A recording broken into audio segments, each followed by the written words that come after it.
Bonjour, je suis Patricia des Lumineuses. Je vous propose aujourd'hui, ici, de revisiter un conte, celui de Lewis Carroll, Alice au pays des merveilles. Ou plus précisément, j'ai fait la lecture de la version de Tim Burton dans son film Alice au pays des merveilles. Il m'a semblé beaucoup plus intéressant de descendre dans la mystique de Tim Burton. C'est fou comme ce film regorge de symboles et de clés de compréhension. Ce qui m'a surtout intéressé, c'est le parallèle que je pouvais faire avec les lames du tarot. Bah oui, vous savez que c'est ma spécialité. Donc, du coup, j'ai regardé le film, je suis descendue avec Tim Burton dans le voyage initiatique d'Alice. Et à ce moment-là, j'ai laissé les arcanes du tarot me parler et confirmer effectivement les différentes épreuves, initiations d'Alice. Tout le monde sait, vous le savez aussi, que la spiritualité, c'est tout simplement être relié à son intériorité. Tim Burton est un réalisateur dit gothique enchanteur. Il a fait progresser le cinéma dans ce sens-là. On retrouve un autre maître du gothique enchanteur, Guillermo del Toro. Tim Burton a fait ses débuts chez Disney comme animateur. Si je regarde Tim Burton, je vois dans son regard un enfant toujours complètement surpris. On a toujours l'impression que c'est un enfant qui se demande « Mais qu'est-ce que je fais dans un corps d'homme ?» Donc je me le suis laissé inspirer par sa version de l'histoire. Il faut dire que dans le film de Tim Burton, les 2 tomes de Lewis Carroll sont mélangés. Aussi bien Alice au pays des merveilles que Alice de l'autre côté du miroir, qui était le tome 2. Donc on retrouve des éléments des 2 tomes. Alors pourquoi, me direz-vous, la roue du tarot dans le voyage d'Alice? Eh bien tout simplement parce que on retrouve toutes les initiations que l'on fait, que l'on passe dans notre vie quand on passe par la roue du tarot. J'ai regardé Alice, premier personnage. Alice, c'est le battleur dans le tarot de Marseille. D'abord, la Alice donc de Tim Burton a 19 ans, hein, c'est pas une enfant. Elle est mal dans sa vie. Elle ne se sent pas à sa place. Elle fait ce qu'on attend d'elle. Elle commence à avoir des doutes. Elle commence à se préparer à ce voyage initiatique. Le film d'ailleurs commence par l'image de son père. C'est lui, quand elle était enfant, qui interrompt des réunions de travail pour reconduire son enfant, sa petite fille qui vient de faire un gros cauchemar dans son lit et la rassurer. Oui, on évoque ici le rêve du père. Quand Alice commence, d'abord elle voit une chenille et là on sait que le moment arrive. Elle voit cette chenille sur l'épaule de son futur fiancé, signe qu'elle est prête pour effectuer sa quête. Alice est un battleur. Elle est curieuse, elle est enthousiaste, elle est audacieuse. Elle est prête à commencer le voyage comme le battleur commence son voyage dans la roue du tarot. Lorsqu'elle se promène dans les jardins avec sa future belle-mère, Alice est intriguée. Elle voit quelque chose bouger dans les broussailles, dans la haie. Et oui, elle est la seule à voir le lapin blanc. Elle le voit. Elle questionne même sa belle-mère. Elle lui dit « Vous l'avez vu ?»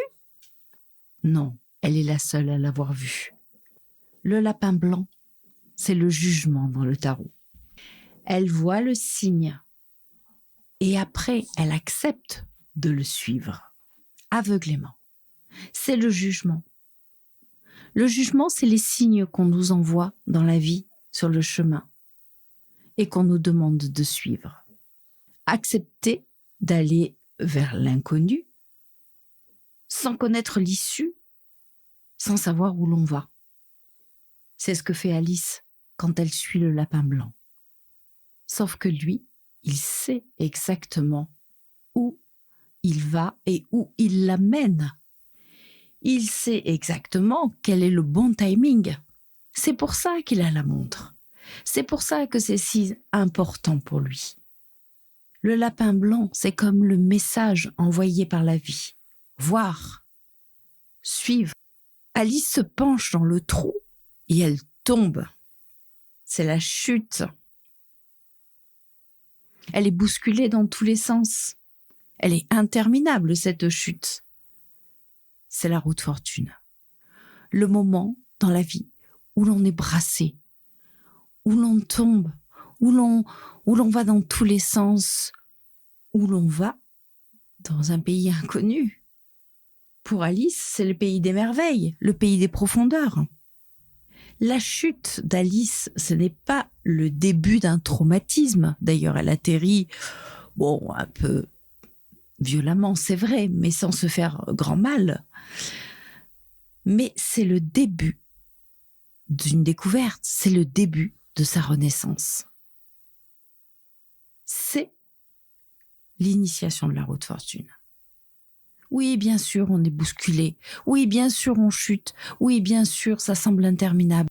Oui, bien sûr, on a l'impression d'être dans une machine à laver en mode essoreuse. Oui, bien sûr, nos émotions sont mises à mal. Mais c'est le début de la renaissance, d'un changement. On ouvre une porte. Ah, justement.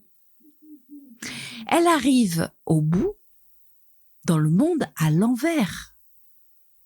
Elle est à l'envers. L'envers. C'est percevoir le monde derrière les apparences. Mais l'envers, c'est aussi allant vers quelque chose. Aller vers soi. Et là, on passe dans le temps du pendu. L'arcane 12, le pendu. Accepter de renoncer un temps au matériel pour se mettre au service du monde de l'esprit. Voir les choses de façon inversée. Prendre de la hauteur. Quitter le monde des apparences. C'est une étape indispensable dans la roue du tarot, car elle permet d'arriver à l'arcane 13, à l'arcane sans nom. Le pendu est une pause nécessaire pour se remettre en question. Le pendu, c'est un chemin d'éveil. C'est le premier chemin d'éveil, d'ailleurs, dans la roue du tarot.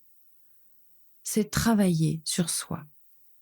C'est ce que nous dit symboliquement Alice. On arrive à sa première épreuve. Passer la porte. Elle essaie plein de portes autour d'elle. Il n'y en a aucune qui veut s'ouvrir. Et puis elle trouve une toute petite porte, en bas, comme si c'était un ventre. Pour ça, il lui faut une clé. Elle voit la clé sur la table. La clé, c'est l'ermite dans le tarot. La lumière pour trouver son chemin. Pour ouvrir la porte qui se trouve en bas, comme un ventre, elle accepte différentes transformations. La clé, c'est le déclencheur qui pousse à découvrir, qui nous fait avancer, comme l'ermite. Celui qui possède la clé ou la lanterne, c'est l'ermite. Et oui, parce qu'au bout de la lanterne de l'ermite, vous avez la clé. La clé qui ouvre la serrure que l'on retrouve dans le ventre de la papesse. Pour posséder la clé, donc, Alice accepte le changement. Elle ne peut pas franchir la porte dans son état actuel. Ça veut bien nous dire qu'on ne peut pas avancer sans changer. D'abord, elle boit l'élixir pour devenir toute petite. Et puis la clé reste sur la table, alors elle mange un bout de gâteau pour devenir très grande et récupérer la clé. Et puis elle reboit l'élixir pour revenir à la taille qui lui permettra de passer la porte. Alice, à partir de son entrée dans le pays des merveilles, n'a jamais la bonne taille. Elle alterne entre trop petite ou trop grande ou trop petite. On peut y voir la recherche de l'équilibre. C'est la justice, arcane 8. Celle qui nous demande de trouver l'équilibre. Jusqu'à ce qu'Alice trouve le bon équilibre. D'ailleurs, quand le chapelier lui dit « Maintenant que tu es toi, que tu as la bonne taille », c'est là que l'on sait. Dans sa course, Alice passe la porte et là, c'est le chariot. On y va. Elle n'hésite pas. Elle descend les marches. Elle se met en route. Ça, c'est le chariot. L'arcane 7. J'y vais. Elle ne sait pas ce qu'elle va découvrir, mais elle y va quand même. Elle va vers ce qu'elle doit découvrir. Elle rencontre les jumeaux. Les jumeaux nous font penser au soleil. D'ailleurs, dans le film de Tim Burton, ils ont des têtes très similaires au visage que l'on retrouve dans le soleil de l'arcane 19. Ils sont un petit peu confus, ils ont leur propre réalité. Je dirais un petit peu comme le soleil. Ils sont identiques. Ça vient nous questionner. Qu'est-ce qui, au-delà des apparences, fait de nous des êtres uniques? On verra souvent que les jumeaux font la confusion entre la réalité et les illusions. Arrive une rencontre très importante pour Alice. Quelqu'un qu'elle retrouvera plusieurs fois dans sa quête. C'est la chenille bleue, c'est le Bombix, c'est Absolème dans le film. Je crois que dans le livre de Lewis Carroll, on l'appelle Madame. Ses compagnons de fortune lui disent même que c'est la sagesse absolue. Absolème en hébreu, c'est Absalom. Ça veut dire le père ou père de la paix. Absolème, c'est le sage, le guide. Quand il la voit, il lui dit « Qui es-tu » Recherche de sa vérité. Il lui donne souvent le conseil de « Garde ton sang-froid », c'est-à-dire « Mets-toi à l'abri de tes émotions ». On verra plus tard que la reine de cœur, elle, est complètement habitée par ses émotions et complètement guidée par ses émotions. Absolème, c'est à la fois un guide extérieur, puisqu'il lui permet aussi de prendre le chemin, et c'est un guide intérieur. Je dirais même qu'il peut être une part d'Alice. C'est lui qu'elle voit d'abord sur l'épaule de son futur fiancé. Quand il lui pose la question « Qui es-tu ?», elle répond d'abord « Absolème ». Ensuite, il devient le reflet de la métamorphose d'Alice, en devenant lui-même une nouvelle version de lui-même. Il devient un papillon. On le voit se fabriquer sa chrysalide. Oui, vous l'aurez bien compris, Absolème, c'est l'ermite aussi. C'est le sage. Ça peut être le pape aussi. Le pape qui parle mais n'écoute pas, mais par contre qui guide. L'ermite, lui, nous dit à n'importe quel moment, tu peux changer ton destin en changeant ton intention. Absolem a de nombreuses fois donne le conseil effectivement à Alice, garde ton sang-froid, ne te laisse pas contrôler par tes émotions. Quand Absolem se prépare à sa mutation, c'est une mort apparente puisqu'il va renaître sous une autre forme. On comprend que pour laisser naître le nouveau, il faut accepter que l'ancien meure. Là, on est dans la 13, dans l'arcane sans nom. Mourir à un état pour renaître à un autre. Mais accepter de laisser partir l'ancien, de muer finalement. Et puis tout à coup, c'est la rencontre d'Alice avec le Bandersnatch. Le Bandersnatch, qu'est-ce que c'est ? C'est un espèce de monstre qui est utilisé par les forces de la reine de cœur, et notamment le valet de cœur. C'est un monstre qui n'est finalement ni bon ni mauvais. Tout dépend comment il est utilisé.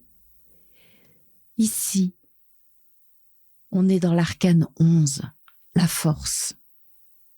Il est la part instinctive de l'homme, la part animale. Il ne doit pas être affronté, mais dompté.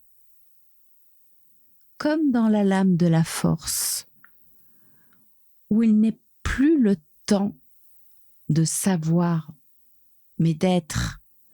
On utilise le corps, le ressenti. C'est le principe de cet arcane, le principe créateur. À la force, l'énergie rentre aussi par les pommes de main. Quand Alice va dans la tanière du Bandersnatch pour récupérer l'épée, Vorpaline, elle utilise beaucoup ses mains. Elle lui rend son œil, elle passe du temps avec lui. Ah, la présence. Elle le laisse la soigner. Et ainsi, elle dompte le Bandersnatch. Il devient le bien. C'est vrai que le corps permet d'extérioriser les forces intérieures. La différence entre la violence et la force, là où l'apparition du Bandersnatch vient nous appeler, c'est que la force est un état, alors que la violence est un acte. Je suis d'accord, il peut y avoir les mêmes brutalités dans les deux cas, mais elles sont maîtrisées et vouées à un but, dans le cas de la force. Et puis, il y a le chat. Ah, le chat est un personnage intéressant. Le chat, c'est typiquement l'arcane de la lune. L'arcane 18. Il est à la fois un guide, lui aussi. Il est le roi des illusions.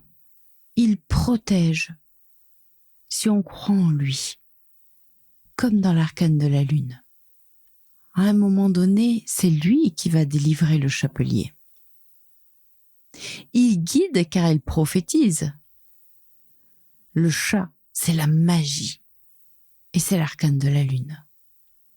Mais attention, la frontière est très mince entre la magie, l'invisible et les illusions.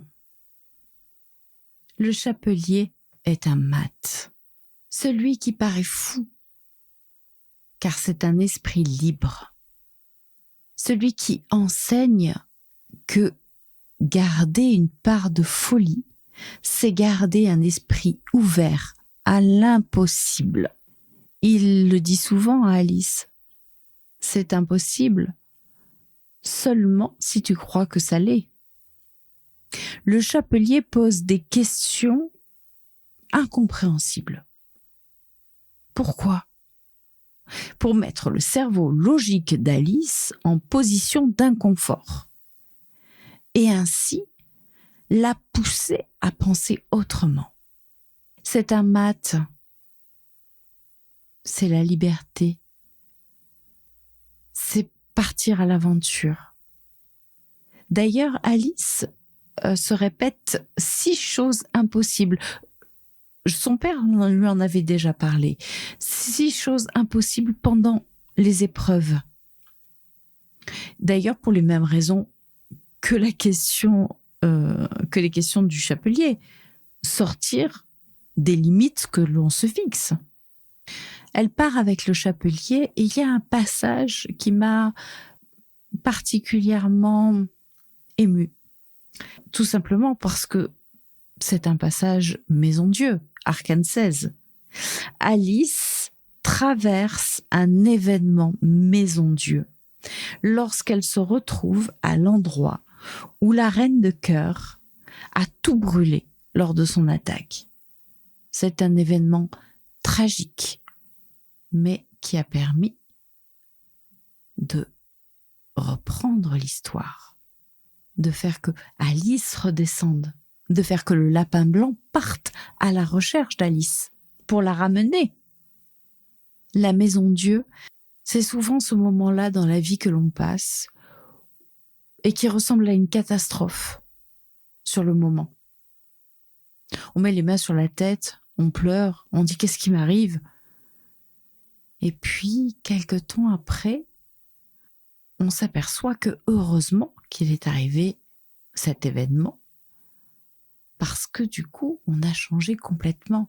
On s'est réveillé, on a vu, ou on a pris un autre chemin, ou on s'est révélé, ou on a trouvé une nouvelle passion. Ça nous secoue, cet événement Maison Dieu. Mais c'est toujours pour du positif. Enfin, il y a la reine de cœur. La reine de cœur, c'est l'amoureux, l'arcane 6. Oui, bien sûr, vous allez me dire facile, c'est une reine de cœur. D'accord, ok. Mais qu'est-ce que dit l'amoureux en fait? Quelle est l'étape de l'amoureux? L'étape de l'amoureux dit, tu es à un moment de ta vie, de ton chemin, où il faut choisir.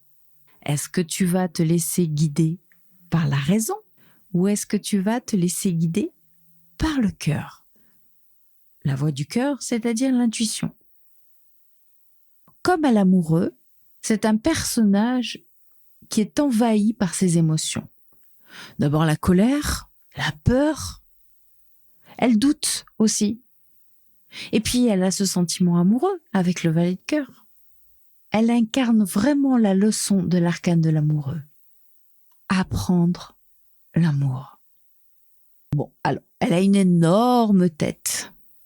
L'énorme tête, c'est le mental. C'est l'ego. On dit par exemple avoir la grosse tête. C'est-à-dire avoir un gros ego.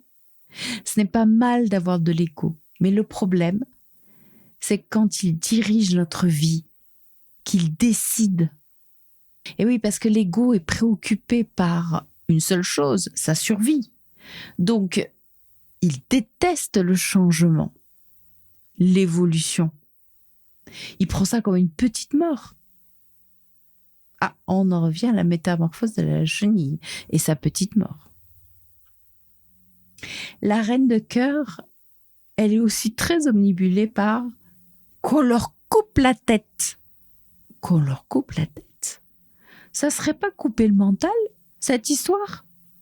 Le mental ne dirige plus, la raison ne dirige plus, pour laisser la place au cœur, à l'intuition. Laissez le cœur diriger. C'est ce qui la partage. Elle se pose la question à un moment donné. Mais elle est influencée par le valet de cœur, jusqu'au moment où, désespérée par la situation qui lui échappe, elle dit « Il vaut mieux inspirer la crainte que l'amour ». Ah, elle a choisi son chemin. Mais c'est aussi le début de son échec. De l'autre côté, il y a sa sœur, la reine blanche. Cette reine blanche représente l'arcane de l'impératrice, l'arcane numéro 3. L'impératrice. Elle est belle, elle est attirante, elle est légère, éthérée. Elle semble inoffensive. Mais attention, elle manipule pour que se réalise ce qui doit se réaliser. Elle paraît très superficielle comme ça. En réalité, elle est très dense. Elle connaît la magie. Elle sait se faire aimer. Et elle sait convaincre en douceur, sans utiliser la force. Elle connaît la magie. C'est elle qui donne et qui prépare la potion pour Alice, pour que enfin elle trouve la bonne taille. Cette reine blanche permet d'accomplir les destins. Elle est un révélateur. Elle est un petit peu comme le mercure en alchimie. Elle donne les bonnes indications pour vaincre le danger. Et le danger, c'est le dragon, le Jabberwocky. À votre avis, quel arcane on passe là? L'arcane 15, celle du diable.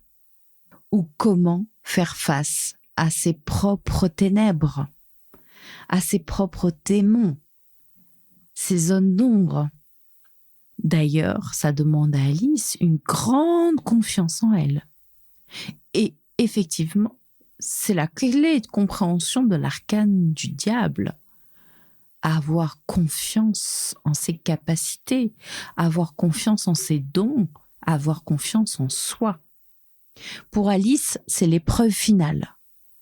C'est un combat qu'elle doit mener seule. Pour le vaincre, elle doit encore une fois lui trancher la tête. Là, on fait un petit parallèle avec la reine de cœur. Le Jabberwocky, c'est le titre d'un des poèmes les plus célèbres de Lewis Carroll. Il me semble, dans le film d'ailleurs, que le chapelier récite ce poème en marchant, récite à Alice ce poème. Dans le poème du Jabberwocky, il est question d'un jeune garçon qui tue un monstre en lui coupant la tête.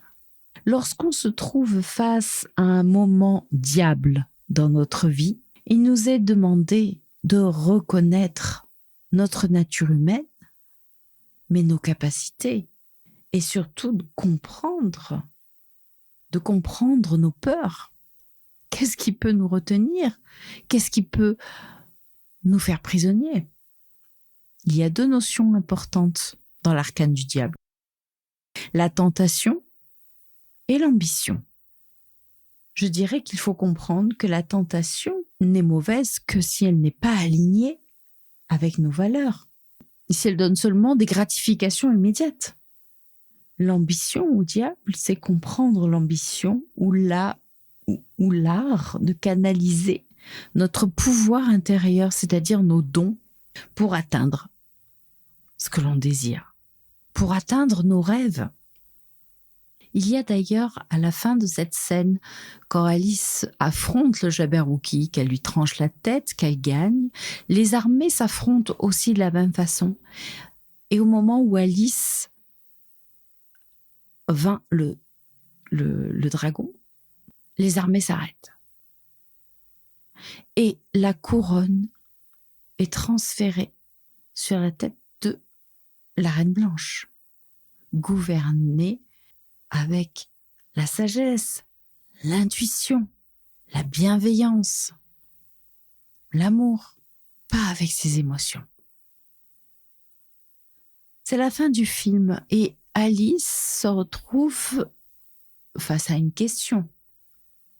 Reste-t-elle ou retourne-t-elle d'où elle vient? Elle décide de retourner dans son monde. Elle décide de retrouver sa vie telle qu'elle l'a laissée. Bien sûr, il s'agit là de l'arcane du monde, l'arcane 21. Alice a changé. Elle retourne dans la même vie, mais elle a changé. Et elle a repris son pouvoir. L'arcane du monde, c'est trouver sa place, son équilibre, son univers. Sa place, celle qu'elle a choisie, et pas celle qu'on lui impose. Elle ne veut plus se marier, donc elle a changé son intention. Et rappelez-vous ce qu'on a dit au début, changer son intention, c'est changer le cours de son destin. C'est changer sa vie. Effectivement, elle change le cours de son destin. On lui propose un emploi. Elle travaille pour la compagnie, part en voyage, part vivre des aventures, part réaliser le rêve du père. Le but de la quête d'Alice, c'est se reconnecter avec son moi véritable et surtout l'incarner. L'étape du monde n'est pas une épreuve,